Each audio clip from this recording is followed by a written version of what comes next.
কোনটা? সেই অনাদি রাধে গোবিন্দ।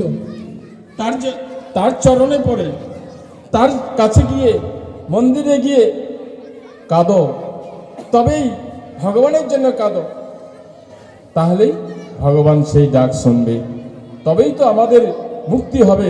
ভগবান তবেই তো আমাদের করুণা করবে, কৃপা করবে।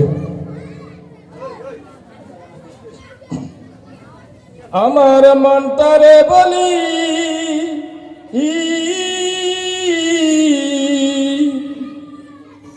সুখ পেলি না সংসারে, তুই সুখ পেলি না মনে,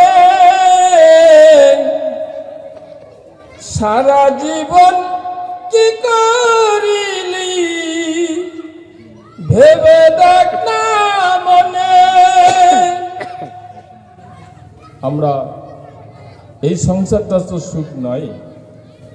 সারা জনম, আমাদের জনম চলে গেল তাদের পিছনে খাটতে খাটতে, কৃষ্ণ নাম হরি নাম আমরা বদনে নিতে পারলাম না। হ্যাঁ,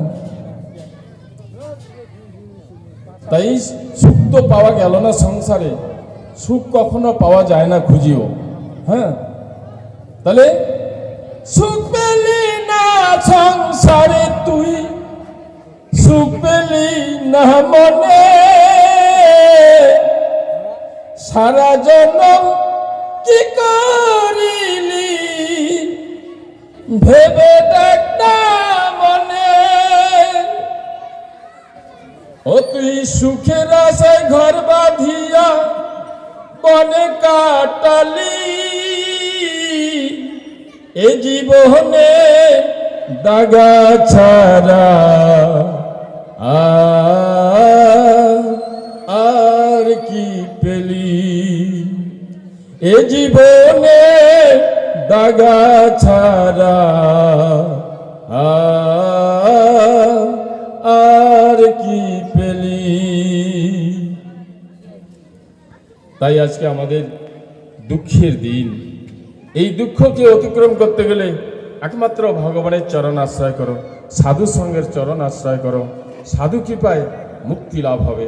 হ্যাঁ, তাই এই জন্য বলছি যে, যেমন এখানে একটা উদাহরণ আছে, সেটা ভাগবত থেকেই উদাহরণটা।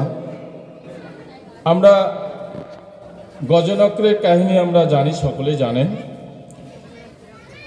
তো, যে হাতি আর কুম্ভীর তারা লড়াই করেছিল 10,000 বছর।